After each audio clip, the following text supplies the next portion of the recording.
मुंबई हमले का दोषी तहव्वुर राणा, उसको बड़ा झटका लगा है। तहव्वुर राणा के भारत प्रत्यर्पण का रास्ता अब साफ हो चला है। यूएस सुप्रीम कोर्ट ने तहव्वुर राणा की याचिका को खारिज कर दिया है। भारत प्रत्यर्पण पर रोक लगाने वाली याचिका को खारिज कर दिया गया है। तहव्वुर राणा ने यूएस कोर्ट में ये याचिका दायर की थी। 26 नवंबर 2008 को मुंबई में आतंकी हमला हुआ था और तहव्वुर राणा ने यूएस सुप्रीम कोर्ट से ये अपील की थी। भारत न भेजने की अपील यहां पर तहव्वुर राणा द्वारा की गई थी। मुस्लिम हूं, भारत में टॉर्चर करेंगे, लेकिन अब इस अपील को खारिज कर दिया गया है। रास्ता क्लियर हो गया है। आपको बताएं कि जब ट्रंप और पीएम मोदी की मुलाकात हुई थी, उस वक्त प्रत्यर्पण का रास्ता साफ हो गया था। कौन है तहव्वुर हुसैन राणा, ये जानना आपके लिए बेहद जरूरी है। आइए ग्राफिक्स के जरिए आपको समझाने की कोशिश करें कि तहव्वुर राणा आखिर है कौन।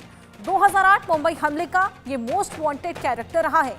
26/11 मास्टरमाइंड हेडली का ये मददगार था और साथ ही आपको बताएं कि लंदन में फिलहाल ये बंद था। हेडली के साथ मिलकर हमले का ब्लूप्रिंट इसने तैयार किया था और 2009 में एफबीआई ने इसे गिरफ्तार किया था। आईएसआई और लश्कर-ए-तैयबा का ये मेंबर रहा है, एक्टिव मेंबर रहा है लश्कर-ए-तैयबा और आईएसआई का। ऐसे में पाकिस्तानी मूल का कैनेडाई नागरिक रहा है ये। और आपको बताएं कि लगातार ये वांटेड चल रहा था। 26/11 के जो हमले थे उसका ये मास्टरमाइंड था और उसके बाद जब ये लंदन में गिरफ्तार हुआ था, जब यूएस राष्ट्रपति ट्रंप और साथ ही मोदी की मुलाकात हुई थी, उसके बाद में प्रत्यर्पण का रास्ता साफ हो गया था। और इसी पर आपको हमारे सहयोगी जावेद हुसैन की एक रिपोर्ट दिखाते हैं। केंद्रीय जांच एजेंसी ईडी यानी कि प्रवर्तन निदेशालय की देश के 3 राज्यों में अवैध तरीके से पैसा विदेश भेजने के मामले में चल रहा है सर्च ऑपरेशन। हम आपको बता दें कि इस वक्त महाराष्ट्र, गुजरात और राजस्थान के कुल 11 लोकेशन पर ईडी की सर्च ऑपरेशन को दिया जा रहा है अंजाम।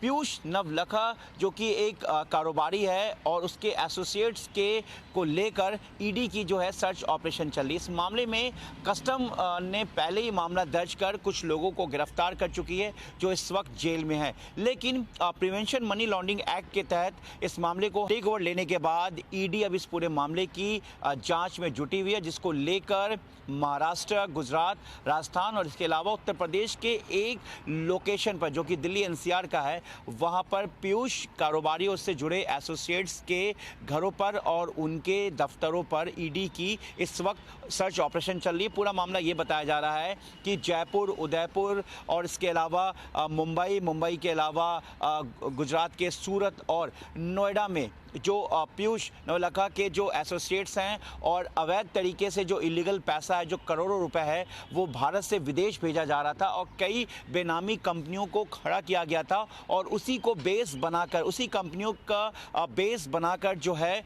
जो पैसे को विदेश भेजा जा रहा था। इसमें कस्टम पहले ही कुछ लोगों को गिरफ्तार कर चुकी, जिनका ताल्लुक जो है जयपुर और उदयपुर से है और अब ईडी इस पूरे मामले की जाँच कर रही है। और सुबह से ही जो बताया गया है कि ईडी ने 11 लोकेशन पर अपने सर्च ऑपरेशन को अंजाम दिया है।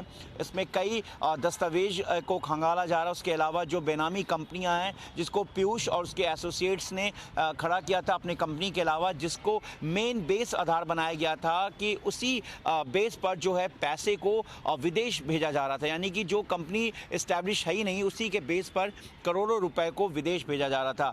ईडी इस पूरे मामले में पीएमएलए यानी कि प्रिवेंशन मनी लॉन्ड्रिंग एक्ट के तहत मामला दर्ज करने के बाद इस पूरे मामले की जांच में जुट गई है और 11 लोकेशन पर सर्च ऑपरेशन को अंजाम दिया जा रहा है। कुछ लोगों को हिरासत में भी लिया गया और तमाम लोकेशन से जुड़े दस्तावेज और अलग अलग घर, दफ्तर, इसके अलावा डिजिटल एविडेंस और तमाम चीज़ों की जांच की जा रही है। अपने सहयोगी कैमरामैन अंकुश के साथ मैं जावेद हुसैन, इंडिया न्यूज़, दिल्ली।